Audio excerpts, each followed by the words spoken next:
മറ്റൊരു പ്രധാന റിപ്പോർട്ടിലേക്ക്. തുടർച്ചയായ 11ാം തവണയും അടിസ്ഥാന നിരക്ക് മാറ്റാതെ റിസർവ് ബാങ്ക്. റിപ്പോ നിരക്ക് 6.5% തുടരും.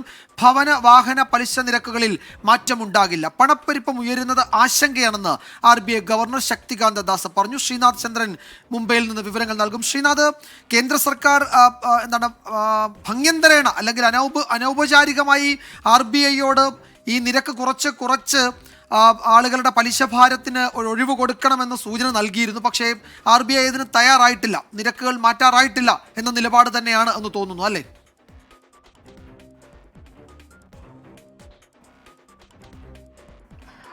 വിജയകുമാർ, ഒരു പരിധിവരെ നമ്മൾ ഈ വർഷം അവസാനമാകുമ്പോഴേക്കും ഈ പലിശ നിരക്കിൽ ഒരല്പം കുറവ് വരുമോ എന്ന് പ്രതീക്ഷിച്ചതാണ്. പക്ഷേ നിലവിലെ സാഹചര്യങ്ങൾ അത് അനുവദിക്കുന്നില്ല എന്നതാണ് RBI ഗവർണർ പറയുന്നത്. പ്രധാനപ്പെട്ട കാരണം ഈ പണപ്പെരുപ്പം നമ്മൾ പ്രതീക്ഷിച്ചതിലും കൂടിയിട്ടുണ്ട് എന്നതാണ് ഏറ്റവും ഒടുവിലെ കണക്കുകൾ മനസ്സിലാക്കുന്നത്. ഒക്ടോബറിലെ കണക്ക് ഞാനൊന്ന് പരിശോധിക്കുകയായിരുന്നു. അത് 6% മുകളിലേക്ക് എത്തി. നമ്മൾ ഏതാണ്ട് ഒരു 4% RBI എപ്പോഴും ലക്ഷ്യമിടുന്നത്. അത് 6% ഉയർന്നു. നേരത്തെ ഒരു ഘട്ടത്തിൽ അത് 5.6% കുറഞ്ഞു വന്നത്.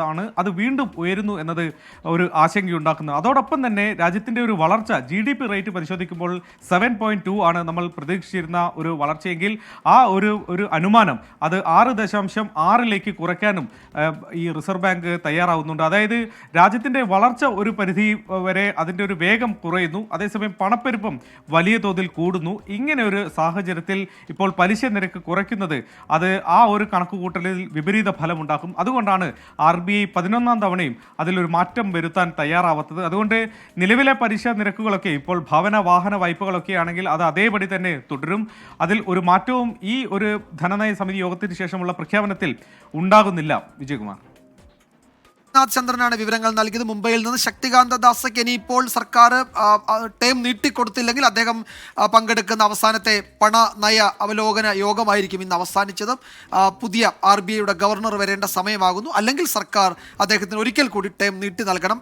GDP താഴുന്നു, പണപ്പെരുപ്പം ഉയരുന്നു. ഈ രണ്ട് ആശങ്കകളും ഫലത്തിൽ RBI ഗവർണർ സൂചിപ്പിക്കുന്നുണ്ട്. ശ്രീനാഥ് ചന്ദ്രനാണ് വിവരങ്ങൾ നൽകിയത് മുംബൈയിൽ നിന്ന്.